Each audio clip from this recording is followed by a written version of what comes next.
Hello friend, welcome to the channel pharmacy dictionary.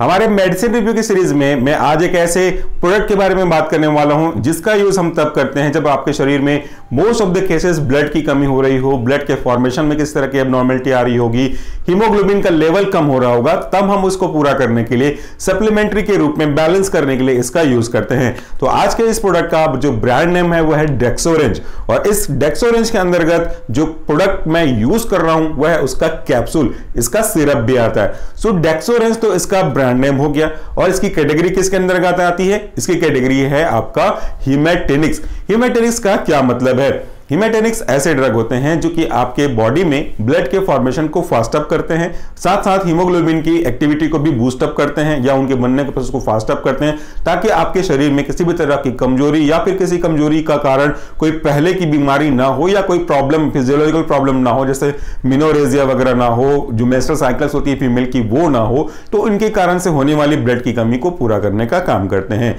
Most of the cases आपने ये चीज देखा होगा, महसूस किया होगा, अगर आपके साथ नहीं हुआ तो किसी और के साथ हुआ होगा कि जब कभी भी आप बहुत ज्यादा सीढ़ी चढ़ते हैं तो हम थकते हैं, वो स्वाभाविक है।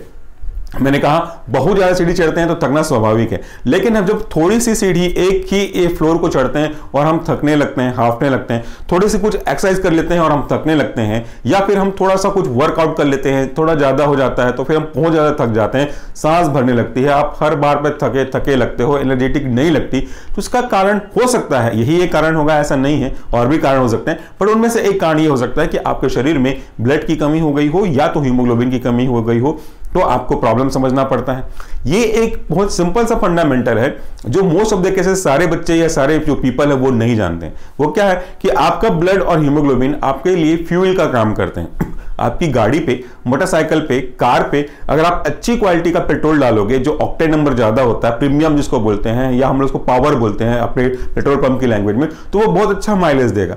लेकिन अगर आपका पेट्रोल मिलावट वाला है, उसमें मिट्टी तेल की या कोई और चीजें ऐड कर दी होंगी, गाड़ी अच्छे से नहीं चलेगी। और दूसरा पहलू देख लीजिए कि अगर आपकी गाड़ी में पेट्रोल ही नहीं है तो चलेगा कैसे? ये बहुत सिंपल सा कॉन्सेप्ट है। हमारी बॉडी रूपी गाड़ी को फ्यूल रूपी ब्लड और हीमोग्लोबिन जैसा जो ऑक्टेन नंबर वाला प्रोडक्ट है वो बहुत सपोर्ट करता है। जब हम कुछ भी खाना खाते हैं तो वो खाना खाने के बाद वो हमारे पेट में पहुंचता है, डाइजेस्ट होने के बाद वो हमारे स्मॉल इंटेस्टाइन यानी कि छोटी आंत में पहुंचता है। वहां से वो जो न्यूट्रिएंट वगैरह है वो एब्जॉर्ब, न्यूट्रिएंट मतलब जो चीज आपने खाई है और उसके अंदर जो चीजें हैं, अगर आपने कोई विटामिन सी वाला खाया होगा तो विटामिन सी पहुंचेगा, विटामिन ए, बी या कोई और चीजें जो खाई होंगी, वो जो चीज आपके पूर में है वो आपके स्मॉल इंटेस्टाइन से ब्लड की ओर मूव करेंगी, तो फाइनली वो कहां आ जाएगा? ब्लड में आ जाएगा। अब यहां पे पहले ब्लड का समझा देता हूं। ये जो ब्लड में आ चुके हैं न्यूट्रिएंट, वो ब्लड तो एक कनेक्टिव टिश्यू है, लिक्विड है, जो आपकी पूरी बॉडी में पैर से लेकर के सर तक फ्लो होता रहता है, तो वो ब्लड में प्रेजेंट न्यूट्रिशन ब्लड के साथ घूमता घूमता आपके शरीर में पहुंचता है और शरीर के हर एक वो सेल्स को जिसको जरूरत पड़ती है उसको पहुंचा करके आता है। ये हमारे ब्लड का काम हो गया। सोचिए कि अगर ब्लड ना हो या ब्लड कम हो तो ये न्यूट्रिएंट को पहुंचाने वाला जो फैक्टर है वो कैसे एफिशिएंटली काम कर पाएगा? और जब आपके सेल्स को न्यूट्रिशन नहीं मिलेगा, सेल्स का मतलब यही है कि आप ही की मैं बात कर रहा हूं, तो न्यूट्रिशन नहीं मिलेगा तो एनर्जी कहां से आएगी? ये ब्लड का काम हो गया।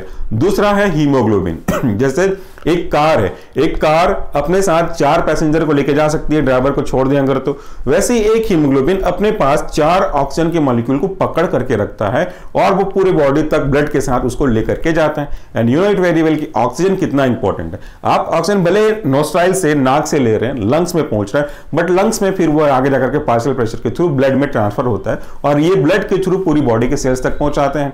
ये ऑक्सीजन भी बहुत जरूरी है और ये ऑक्सीजन हो जाता है कैरी करके हीमोग्लोबिन के थ्रू, और वो हीमोग्लोबिन भी आपके ब्लड में। तो कहीं ना कहीं आपने समझा कि ब्लड और हीमोग्लोबिन कितना वाइटल होता है। बट कोई भी रीजन हो, ट्रॉमा हो गया हो, इंजरी हो गया होगा, आपके मेंस्ट्रुअल साइकिल्स के कारण से बहुत ज्यादा ब्लीडिंग हो गई होगी, या कोई वर्म का इन्फेक्शन हो गया होगा आपके इंटेस्टाइन में, या खाना अच्छे से नहीं खा रहे होंगे, कारण कोई भी हो, अगर आपके शरीर में ब्लड की कमी हो रही है तो फिर प्रॉब्लम आपको फेस करना पड़ेगा। तो उसका 2 ही ऑप्शन है कि आप डाइट पे जा जाए।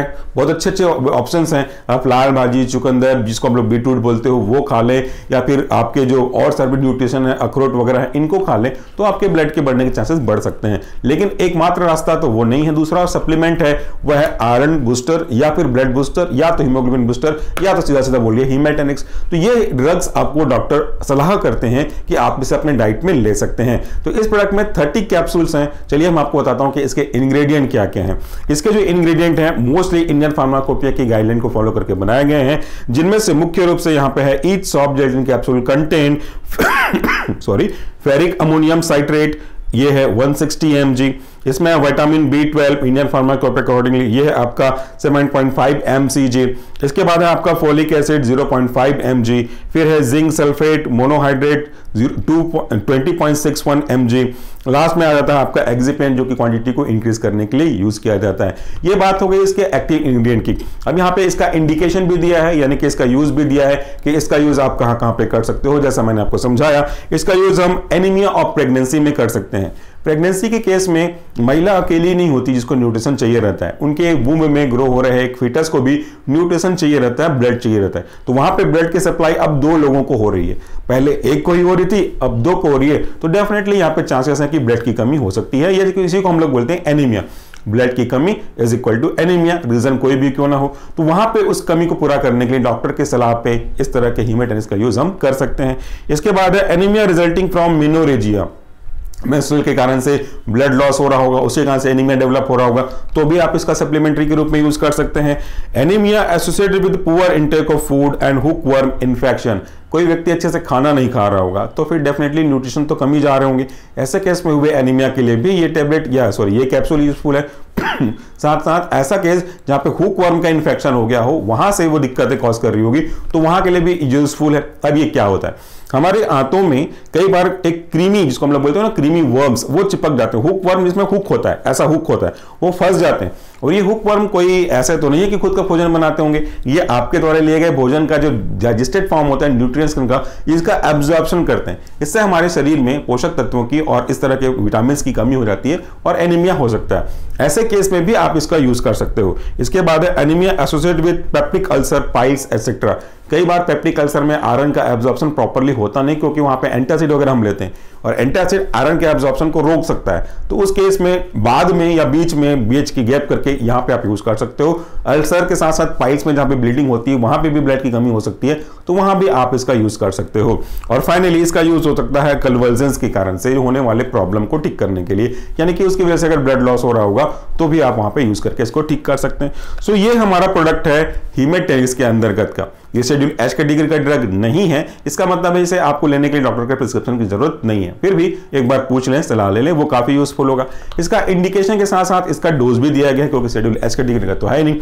इसमें लिखा गया है एडल्ट के लिए थेराप्यूटिक वैल्यू अगर आप चाहते हैं तो आपको एक कैप्सूल दिन में 2 बार लेना चाहिए खाना खाने के बाद। यानी कि सुबह एक बार खाना खाया आपने तो एक कैप्सूल लीजिए, शाम को या रात को जब आप खाना खाते हैं, कई लोग शाम को भी खाना खा के सो जाते हैं, आजकल ट्रेंडिंग पे है ये चीज, तो वहां पे 1 घंटे बाद आप इस कैप्सूल को लेकर के जा सकते हैं। खाना खाने के बाद लिखा हुआ है, इसका एक ध्यान रखिएगा। बाकी चीजें सब कुछ मैंने आपको क्लियर करी हैं। इसका जो प्राइस है वह 141 रुपीज फॉर 30 कैप्सूल, यानी कि 141 रुपए आपकी 30 कैप्सूल के लिए। ये काफी यूजफुल है। इसका सिरप भी आता है, अगर बच्चे मतलब 18+ हैं या उनको इस कैप्सूल लेने में दिक्कत होती है तो आप सिरप का भी यूज कर सकते हो। बट यहाँ पे मीटर डोज है, मतलब सीधा एक कैप्सूल खाना है, तो that is very easy and convenient for take. So इसलिए मैक्सिमम लोग कैप्सूल का पसंद करते हैं। और भी ब्रांड आते हैं मार्केट में, बट ये उनमें से एक अच्छा है। So friend, that's all for the day. Thank you so much for watching this video. नमस्कार, टेक केयर।